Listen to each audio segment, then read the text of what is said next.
Hey everyone, in this video we're going to learn how to find the greatest common factor of a polynomial, otherwise known as the GCF. First, distribute 5x times 2x minus 7. So we're going to distribute the 5x to each term in our binomial. So we have 5x times 2x, which is 10x squared, 5x times negative 7 minus 35x. Okay, so if we simplify, we get 10x squared minus 35x. Next, factor out the greatest common factor of 10x squared minus 35x.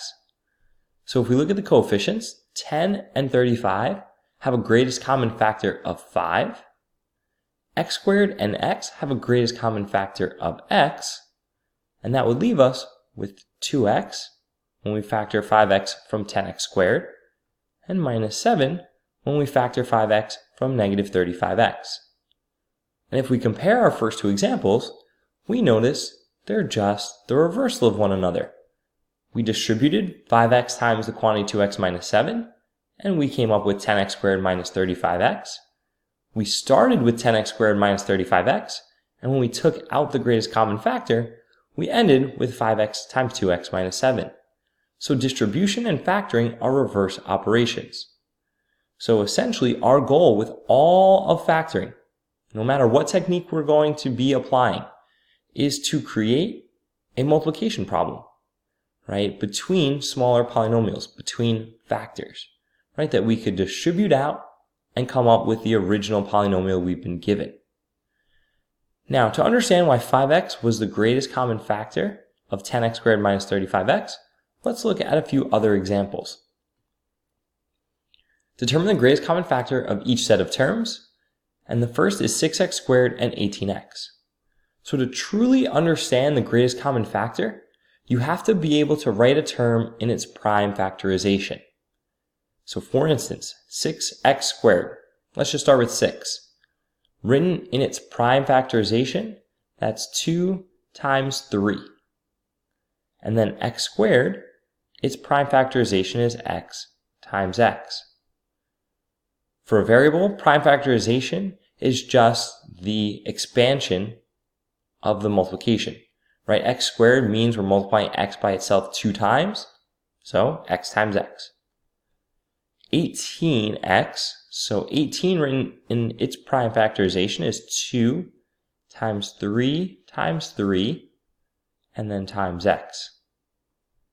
So to find the greatest common factor, we're really just looking for what prime factors do they have in common. So if we compare the two prime factorizations, we have a 2, a 3, and an x in each.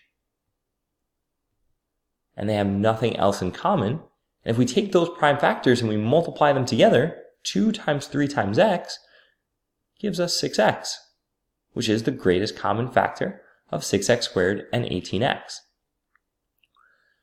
So for values, 6 and 18, we're looking for the greatest common factor. For variable terms, as long as the variable shows up in both terms, so in this case both terms have an x, you're looking for the lowest degree. So what I mean by that is here we have an x squared, which is degree 2. Here we have x to the first, which is degree 1. So if we look at the prime factorization, right, x squared means we're multiplying 2 x's together. X to the first means 1x. So only 1x will be part of our greatest common factor. And if you need to, I would encourage you to write out the prime factorizations for a few examples, but our hope is that we can go directly from 6x squared and 18x to the greatest common factor of 6x. Now let's do the prime factorization one more time here. So we have 5x to the fourth, so that's 5 times x times x times x times x.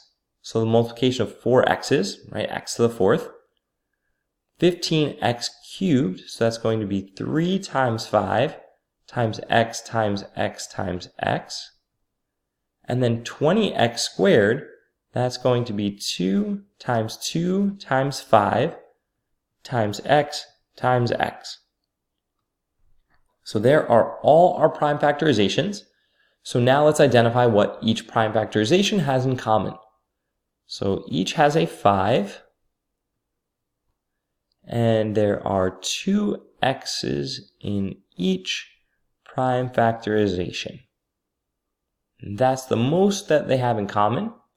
So multiplying the prime factors that they have in common, we have 5x squared. Right, and if we think 5, 15, and 20, the greatest common factor of those values is 5. Perfect. X to the fourth, x cubed, x squared. Greatest common factor is x squared, right? The lowest degree. All 3 terms have x in them. Right? This is saying multiply 4 x's, 3 x's, 2 x's. So 2 x's would be our greatest common factor between the variable terms. Okay, so now that we have that all figured out, let's look to apply this idea to polynomials. Factor each of the following polynomials. Starting off, 2x minus 8. So looking at the values 2 and 8, the greatest common factor is 2. Only the first term has an x, so x is not part of our greatest common factor. So when we factor out a 2, that's going to leave us x minus 4. Next, 5a to the fourth plus 6a squared. So 5 and 6 do not have a common factor. A to the fourth, multiplying 4a's together. A squared multiplying 2a's together. So a squared is our greatest common factor. And in our first term, that would leave us with 5a squared. And 6a squared, that would leave us with 6. Right, and as a reminder, if we were to multiply this back out, we add exponents. So when we do a squared times a squared, that's going to be a to the 2 plus 2, which is a to the fourth. Just working in a little bit of our exponential rules here. Now, that also brings up an important idea. We should know that we get every factoring problem right if we have enough time. Because what we can do, and I'll do it off to the side here, is we can distribute this back out. So if we distribute this back out, we would have 5a to the fourth like we just spoke about. And then a squared times 6 would be plus 6a squared. Perfect. Okay, so we should know that we get every factoring correct. Next, 4x squared minus 2x. So 4 and 2, the greatest common factor is 2. X squared and x, the greatest common factor is x. And then that leaves us with 2x minus 1. Really important that we have that 1 there, right? Sometimes we forget that, but if we distribute it back out, we need to get 2 terms, right? And 2x times 1 is going to give us that 2x as the second term. Now moving to 3 terms, we have 49y cubed minus 7y squared plus 14y. Looking at the coefficients, 49, 7, and 14, the greatest common factor is 7. Looking at our variable expressions, y cubed, y squared, and y, the greatest common factor is y. Right? This is a multiplication of 3y's, 2y's, 1y. So only 1y is part of the greatest common factor. And that would leave us with 7y squared minus y plus 2. And again, if we distribute this out, we should get 49y cubed minus 7y squared plus 14y. I'll leave that as an exercise for you to complete. Same directions. Next polynomial, 2x cubed y plus 16x squared y squared plus 8xy cubed. So first looking at the coefficients, 2, 16, and 8, the greatest common factor between the coefficients is 2. Then let's look at the x's. So we have x cubed, x squared, and x. The greatest common factor is x. And then y, y squared, and y cubed, greatest common factor is y. So our GCF is 2xy. And that leaves us with a first term of x squared, a second term of 8xy, and a third term of 4y squared. And again, we can distribute this out and verify that we did it correctly. Next, 5a squared b minus 3ab plus 11b. Looking at the coefficients, 5, 3, and 11, they have no common factor because they are all prime. Then we have a squared, a, and no a. So because there's no a in the third term, a can't be part of our greatest common factor. And then b, b, b in each term. So our greatest common factor is b, and that will leave us with a first term of 5a squared, second term of minus 3a, and a last term of plus 11.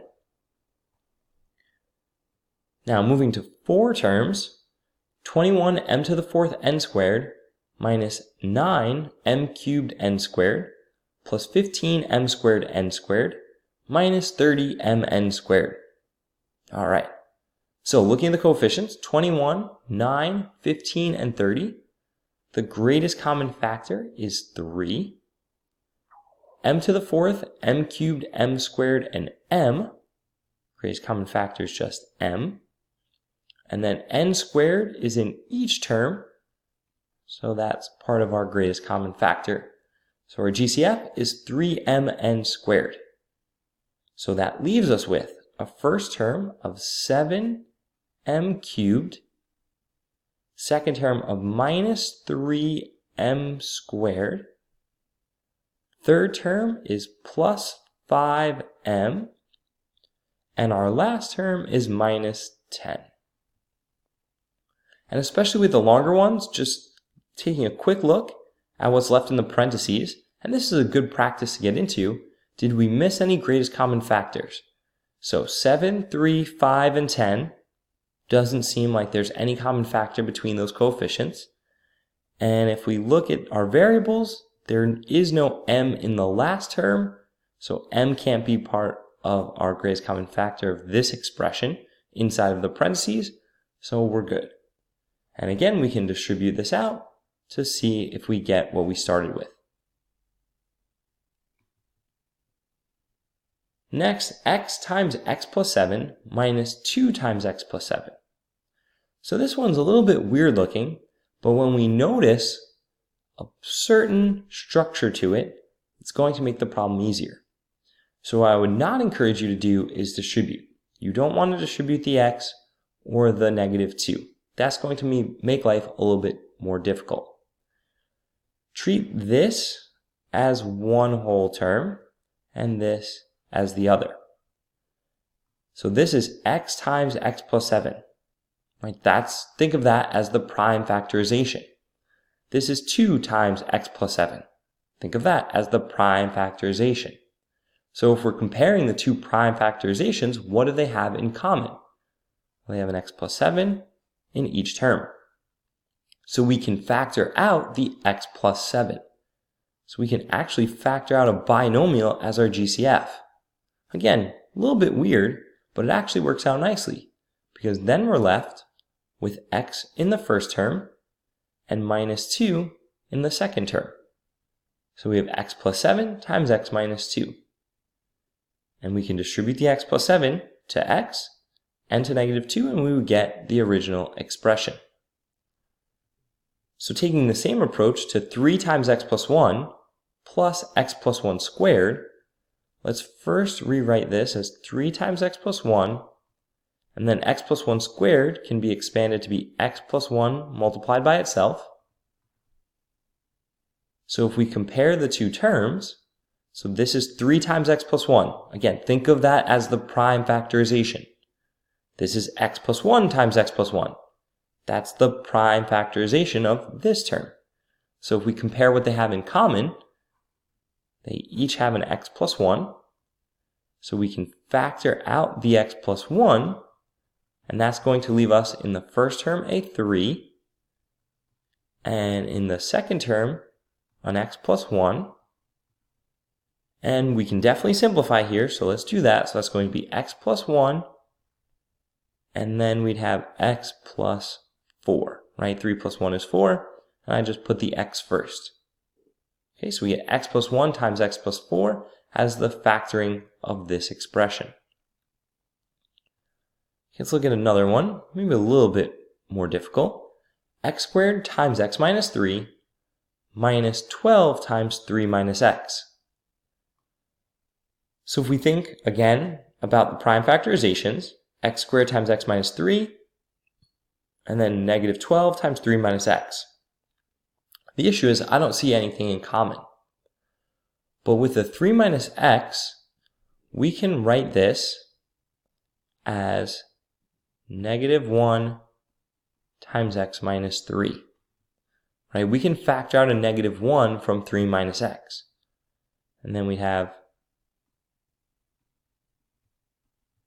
that, and then x squared times x minus 3. So now, if we compare the prime factorizations, they both have an x minus 3 in the prime factorization, so we can factor out the x minus 3. In our first term, we'd be left with x squared, and in the second term, negative 12 times negative 1 is plus 12. So that one's a little bit more difficult because we have to see that we have to factor out a negative 1 from 3 minus x, but once we do that, then comparing the prime factorizations, they both have x minus 3, and we can take that out as our GCF. Okay, to wrap things up, factor out a negative greatest common factor from each of the following polynomials. So negative 26x plus 13. So comparing 26 and 13, the greatest common factor is 13, but we're going to take out a negative 13.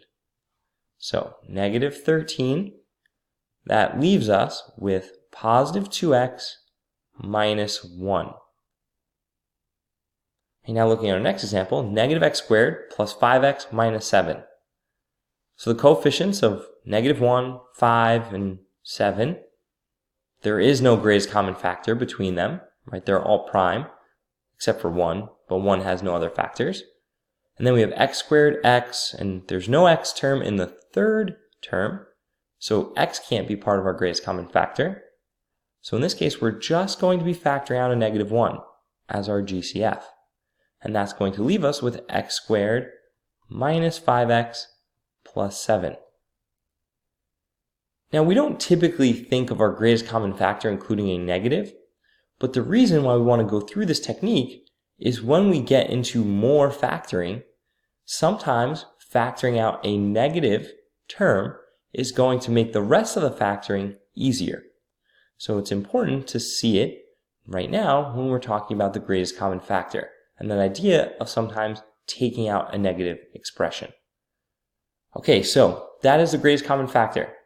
Right? It all builds off the prime factorization of each term and identifying what the prime factorizations have in common. Once you do that, take out your GCF, write what's left, and then we can always check ourselves by redistributing the problem out, and we can also check that we got the greatest common factor right by looking at what's in the parentheses and making sure that each of those terms doesn't have a greatest common factor that we maybe missed. Okay, so there's two things that we have to check before we're confident in our answer, but if we do that, we should know that we got every problem right before we finish. So now, it's up to you to do more factoring. Click the Amazon link down below for my algebra workbook so you can practice on your own. Give the video a like, and before you go, click that subscribe button so you can see more videos just like this. Thanks for watching.